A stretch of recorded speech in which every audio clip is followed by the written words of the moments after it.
welcome back to another special edition of the Vulcan Nation podcast. I'm your host, Ryan Barnhart, Director of Alumni Relations. Today, we're pleased to continue our retrospective with the 2020 Alumni Award winners for the Alumni Association. And today, we're very pleased to host this year's W.S. Jackman Award of Distinction winner. She's a 92 graduate of California University, Pennsylvania, also holds a master's degree from Armstrong Atlantic State University, as well as a doctorate from Georgia Southern University. She currently is the program manager, the Georgia Coastal Health District. We're very pleased to welcome Dr. Saroyi Chandler Morris. Dr. Morris, thank you for being here today. Hi, Ryan. Thanks for reaching out to me. It's very exciting to be with you today. Absolutely, and we're very pleased that you could join us today. I know you're very busy and school's coming back and all these other things are conspiring in terms of circumstances. So we're very happy that you're able to be here with us today. So we'll get right down to business. We like to allow our guests to introduce themselves, kind of their background, how they got to CalU, and where that's brought them to today. Sure. So I am a 1992 graduate. I have a Bachelor of Science degree in biology pre-med.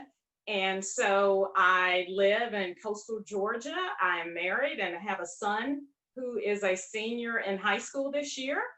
How I got to CalU, I think really speaks to the power of college friendships and the importance of staying connected in your alumni association. So my mother's good friend from college actually moved to southwestern Pennsylvania with her family. And while she was there, she attended what was then California State College. And shortly after being there for a few years, they relocated to Georgia. She stayed connected with the Alumni Association. And so when it was time for her daughter, who's also a 1992 graduate of CalU, Denisha Smith, but when it was time for her daughter to attend college, it was only natural that she would consider CalU as an option. And so she really reached back and encouraged my mother and my parents that this may be a good opportunity for me as well. And you can say the rest is history.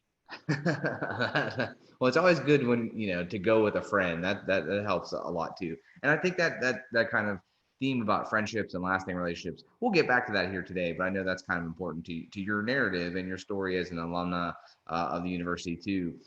So on the show, we like to kind of talk about unlocking your story, and that's kind of how we're presenting the university to our prospective and future students. But more specifically, maybe in your story, how did the opportunities at CalU maybe shape your narrative to where you are now or what you've accomplished in your field? Maybe some skills or specific pathways that CalU helped to unlock or open up for you? Sure. So my experience at CalU was a wonderful one. I had the opportunity to really meet a lot of great people. The campus was diverse. I really was engaged in the Black Student Union, but also I had a lot of opportunities to meet with students from other cultures, other backgrounds, and even connected with some international students. So I majored in biology pre-med, and it was a very rigorous program. So one of the skills that I really learned that has helped me in my adult life is that work-life balance. I learned really better study habits and to give me the opportunity to be able to enjoy other activities on campus. Also, because I was so far away from home, I really developed good planning skills. So those certainly have helped me in my adult life, but I learned to plan plan over a couple of semesters because I didn't always have the opportunity to go home every month or weekly like some of my friends in college. Yeah, you can't just run home and grab like a sweater or something. Well, that's a little bit of a commute there back to Georgia from campus. So no, absolutely. Well, no, thank you for sharing that. Let's talk a little bit more then about your supporting cast. And kind of speaking back to the friendships that last and how they're important. But what folks, maybe it's your friends and colleagues that you created, those relationships you built on campus. with other students? Maybe it was through different classes or staff members, but who are the folks that maybe helped you most along your way? What, at CalU and then beyond into your career? So, the end of my junior year, one of my professors in the biology program introduced me to an opportunity to participate in a 6-week program at the University of Pittsburgh.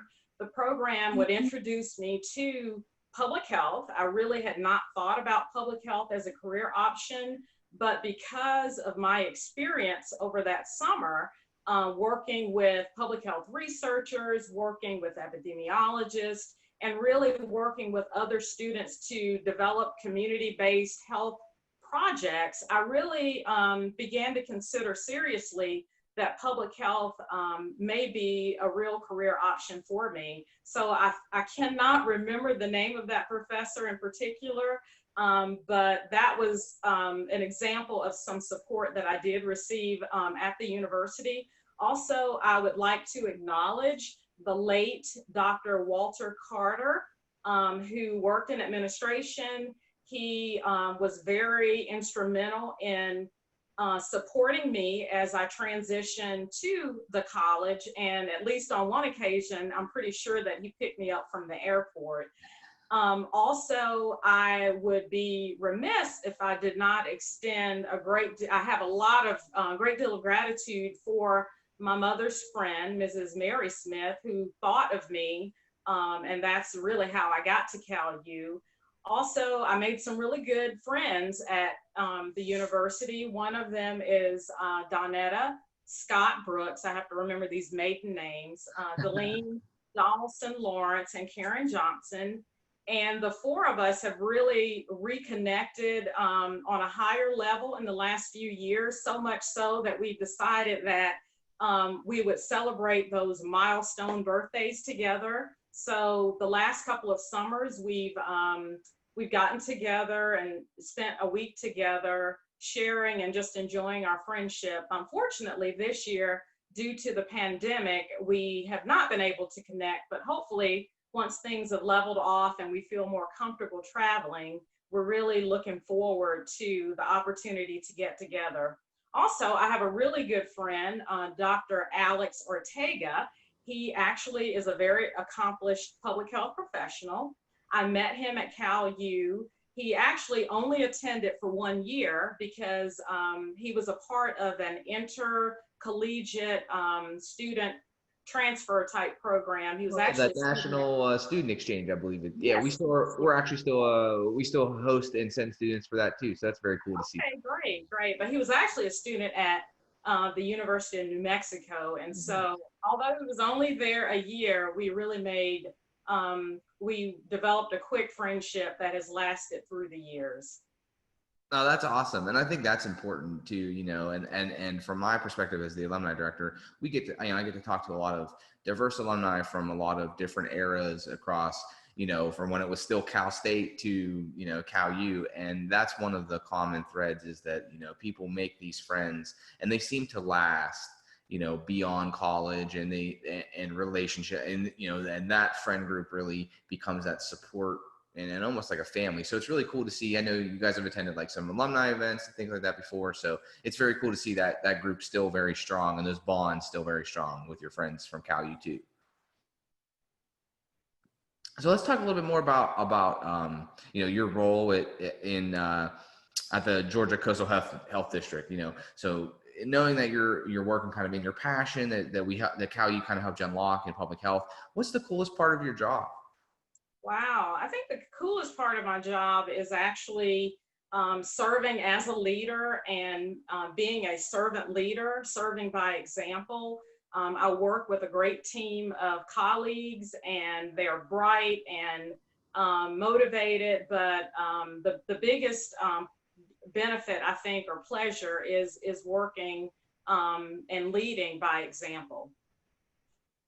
Excellent. And I think that's definitely, something that important, leading from the front and I we could probably have a whole hour conversation about leadership theory and I'd be happy to, it's like one of my research interests, but it's really cool to see that. And then a lot of times what we see is that, leaders are their leadership style and how they lead is reflected by their experience. So, it's cool to kind of see that all come to fruition for you in your role.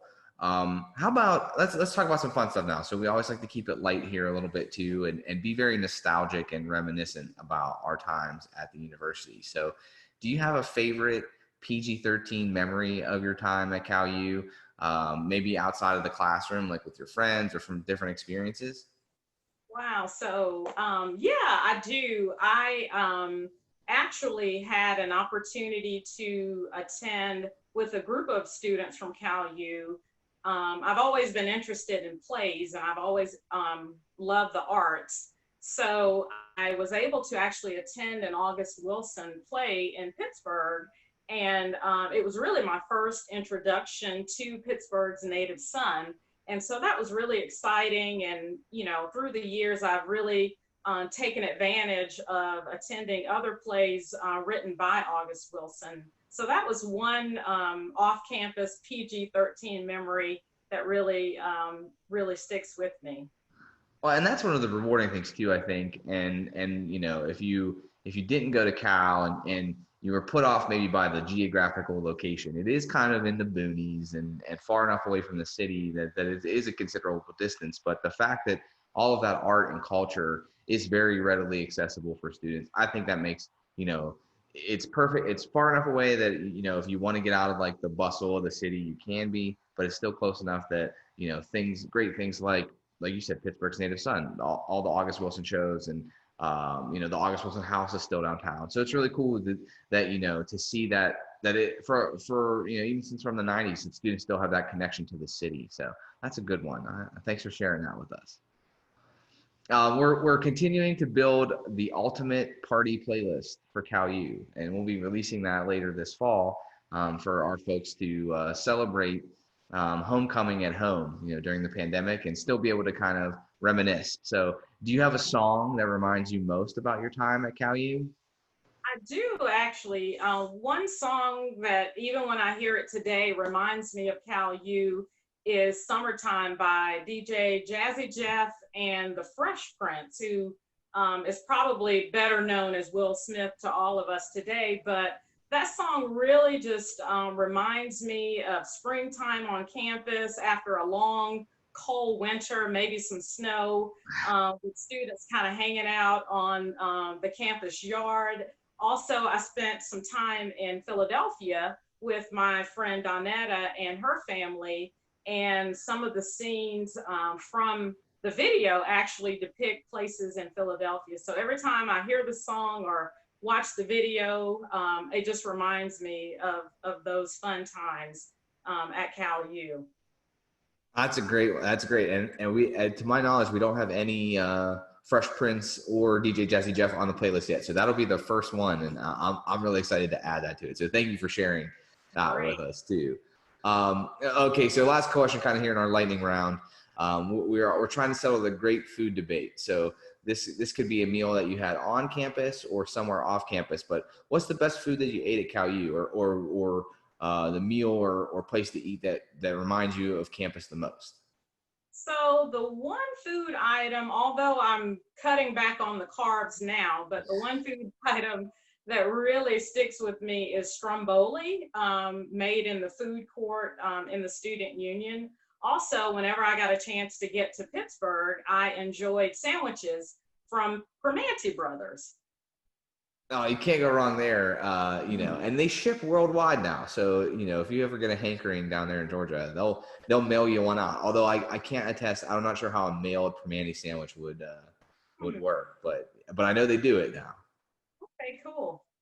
Yeah, absolutely. So I got to ask, no fries on anything like sandwich or salads in Georgia, or is that if you ever are like really hankering for one and you ask for it, do you get weird looks if that happens or? Never tried it. Never tried it. Looking forward to getting back up there and checking out Primanti again. All right. Well, unfortunately, and like you said, it made allusion to before, because of COVID-19, we're unable to have, a formal award ceremony, but we're looking forward to presenting you with the physical award next year. And maybe we can try to arrange some Permani sandwiches there at the reception too. That way we can, Oh, great. That's save you a great. trip to the city if you need to. So. Yes. Awesome. Well, again, I want to, take the time again to thank you for taking some time out of your busy day to talk to us today here on the podcast. But we want to congratulate you again on the W.S. Jackman Award. I think it's very indicative of your accomplishments and all the good work that you're doing there in the Georgia Coastal Health District. Thank you. Thank you. Again, thank you to the Alumni Association Awards Committee. I'm terribly humbled to have been selected as a recipient. So thank you very much. Awesome. Well, again, so for Dr. Morris, this is Ryan Barnhart. Thanks for checking us out on the Vulcan Nation. Thanks for checking out our reflection on the 2020 award recipients. You'll see more of that coming in the next weeks, as well as our tribute during homecoming. So we thank you for that. And again, thank you to Dr. Morris for joining us today. So for Dr. Morris, I'm Ryan Barnhart. This is the Vulcan Nation. We'll catch you next time.